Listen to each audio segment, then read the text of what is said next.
innovation is unpacked. Where innovation is unpacked. Good day, everyone. Welcome to the Riverbank of Innovation, where we unpack everything innovation, entrepreneurship, and commercialization.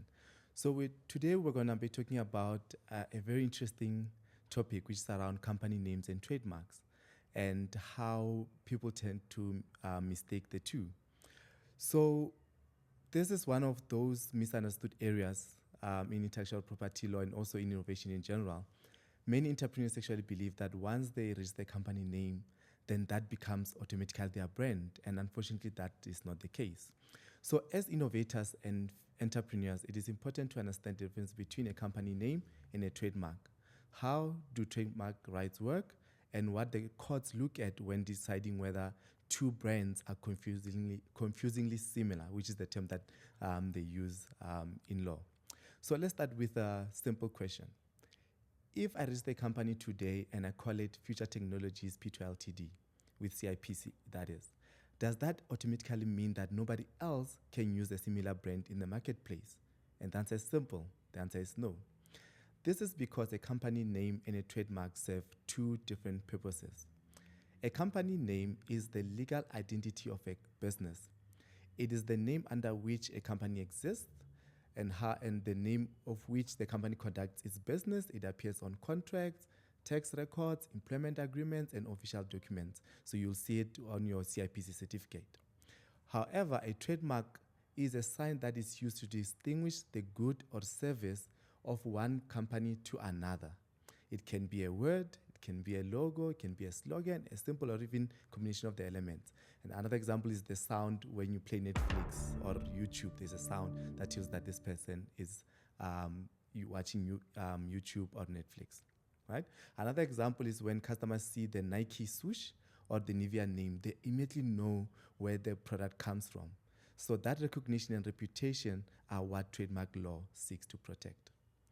Although company names and trademarks are different, they do share some similarities. So when you register a company with CIPC, they check whether your name can be confused with another name. The same happens when you register a trademark, right?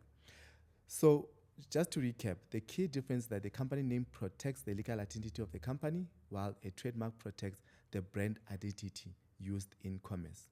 The distinction is extremely important for entrepreneurs so that they don't mistake the two. So your company name is not your brand, but it can be your brand if you register it or use it as a trademark. You may successfully register a company name through a CIPC, but if that name infringes on its existing trademark, you may still be required to change it or face legal consequences. That is why conducting a trademark search before launching a business is important. Now, let's move on to one of the most important concepts in trademark law, which is called confusingly similar. When someone says your brand, your mark, it's confusingly similar to mine, which is what the court looks at. Because people often think that trademarks only infringe one another when they are identical, like if your logo looks similar to others, and that is just not all. In many cases, two trademarks can be different yet still create confusion in the minds of a consumer. The legal question is not whether the marks are exactly the same. The legal question is, would these two marks confuse an ordinary consumer? In other words, would an ordinary consumer likely believe that the products or service from another company are those, or are they connected to another company, right? So if the answer is yes, then the trademarks may be considered to be confusingly similar. In other words, a consumer may buy your product thinking that they're actually buying a product of another person. So that's what we actually mean by confusingly similar. So to answer this question, courts apply several important principles. So the first principle that they apply is called the average consumer test. In other words, will your mark or will your brand confuse another person? So the court asks how an ordinary consumer would perceive the trademarks. This is because, one, the average consumer is not a trademark lawyer. The average consumer does not carefully analyze every detail. Instead, consumers make decisions quickly and often rely on memory because they associate with color, they associate with even the font that is being used. So this brings us to the second principle known as imperfect recollection.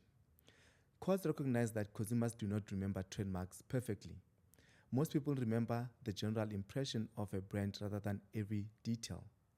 For example, a consumer may remember that a product came in a dark blue bottle with white lettering.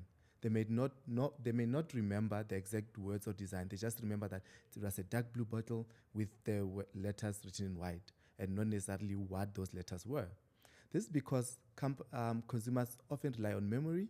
Courts consider the possibility of confusion from the perspective of someone with an imperfect recollection of the original trademark. The third principle is overall impression test. Courts do not compare trademarks piece by piece. Instead, they look at the overall impression created by the particular mark. A business cannot simply change one letter or slightly alter a logo and claim that there is no infringement, right? You can't take the logo of Nike and then turn it sideways and say, no, it's not Nike because mine is sideways. So it does not work like that. The court asks, what overall impression remains in the mind of the consumer? For example, we compare names such as Quick Pay and Quick Pay. So Quick Pay with a Q and Quick Pay with a K, right? The spelling is different. However, the overall impression still the same because it sounds the same as well. Quick Pay, the only difference that one is with a Q, one is with a K. So it means that those two are confusingly similar. The fourth principle involves visual similarity. So courts examine whether the trademarks themselves look alike.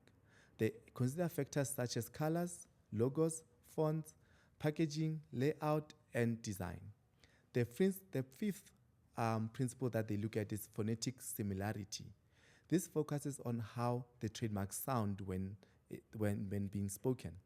Words that sound similar can create confusion even if they are spelled differently. For example, light bright, light with an L-I-T-E, and also light bite with L-I-G-H-T, right? May appear to be different on paper, but when you speak them, they sound the same. Then the sixth principle is conceptual similarity. This concerns the meaning conveyed by the trademarks. Even when words differ, they communicate the same idea. For example, Lion Energy Drink and King of Beasts Energy Drink. They convey a similar concept because a lion and a king of beasts may be associated with one another. So those would then be considered confusingly similar. And another important principle is called the likelihood of association principle. Confusion does not only occur when consumers believe products come from the same company. Confusion can also arise when consumers believe that two businesses are connected through licensing, endorsement, partnerships, sponsorships, or even ownership. So this is when now consumers believe that another brand suddenly has a variety, right? So a customer will say, no, perhaps this new product range is from the same company, based on how that particular company wants to associate themselves with another company. So this can be enough to establish confusion. So courts also consider the nature of the goods and the services that are involved. So in other words, in trademarks, we look at what we call the niche classification areas. Are those particular trademarks in the same niche classification, right? Because they are, if you are doing goods for, like, for example, clothing, you need to be registered under clothing. If it's services, it's under services, right? So an example would be two similar brand names used for skincare products that are likely to create confusion than if one were used for skincare and the other for construction services. Finally, the courts consider the reputation and the distinctiveness of the earlier trademark. Well-known trademarks generally receive broader protection. For example, when they send you to buy soft drink, they say go and buy Coke. When they send you to buy toothpaste, they say go and buy Colgate, right? So the stronger reputation of the brand, the easier it becomes to establish confusion. This is because consumers already have a strong association between that mark and a particular source. The useful way to summarize all these principles is through the statement that has been repeated in trademark law over many years. The principle is that trademarks must be considered as a whole and through the lens of a non-direct consumer with an imperfect recollection. This principle lies at the heart of trademark infringement disputes all around the world, including South Africa. So I want us to look at some examples and some cases that have been argued in South Africa, right? When we look at what's called infringing logos or infringing trademarks. The first case was between Lafitte of Promotions and the South African Brewery International. That's AB InBev, which owns SAB. So the case involved a company called Lafitte Out Promotions, which used a T-shirt parodying the famous Carling Black Label trademark. So the T-shirt altered the wordings of the trademark that was used by SABS to comment on social and labor issues in South Africa. South African breweries argued that its trademark was being used without permission and that the parody itself damaged the reputation of its brand.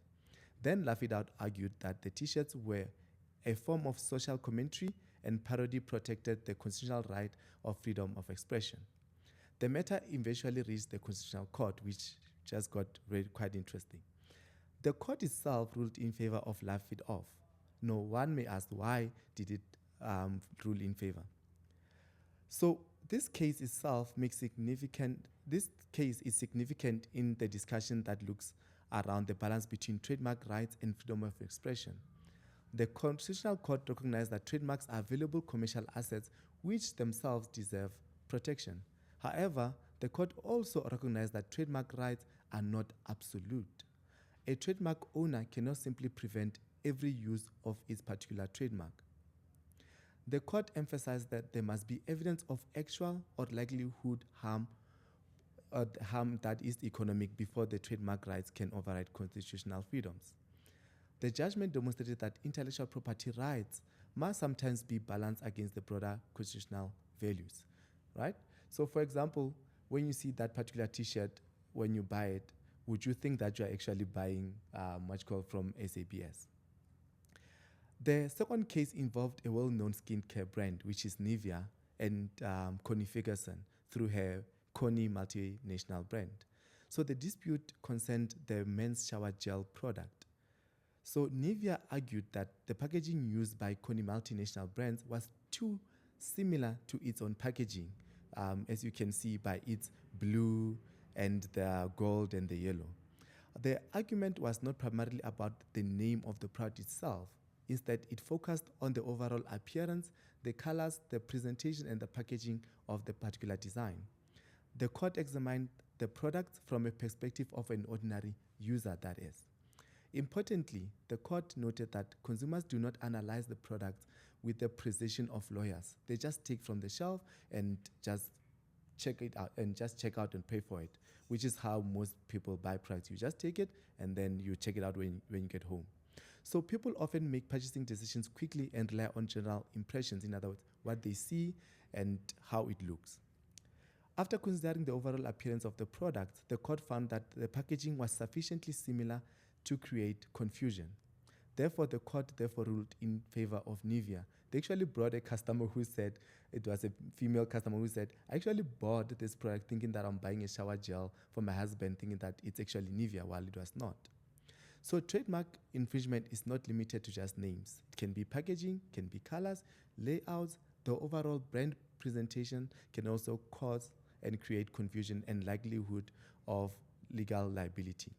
So what lessons should innovators take away from today's discussions? First things first, registering a company name is not the same as obtaining a trademark protection. Second, that is, before adopting a business name or brand, conduct a proper trademark search. Check if similar brand or similar names exist. The third one, avoid selecting names, logos, packaging, or branding that resemble existing brands, because those brands can come after you. Fourth, always think from the perspective of the consumer rather than from your own perspective. And finally, remember that trademark law is designed to protect consumers from confusion and businesses from unfair imitation. So that is what today's episode was all about, and we hope that you guys have learned. And I leave you with a simple question as a conclusion. Imagine that someone registers a company called Nike Africa P2 Ltd and uses a different logo. Would consumers think that there is a connection with the actual Nike brand? Most people will think yes. They'll think that, okay, Nike Africa is actually associated with the actual brand of Nike. And the answer captures the essence of trademark law. The issue is not whether trademarks are identical. The issue is whether consumers are likely to believe that they are or there is a connection, association, endorsement, or even common source. That is what we mean when we say two trademarks are confusingly similar. I thank you. Where innovation is unpacked. Where innovation is unpacked.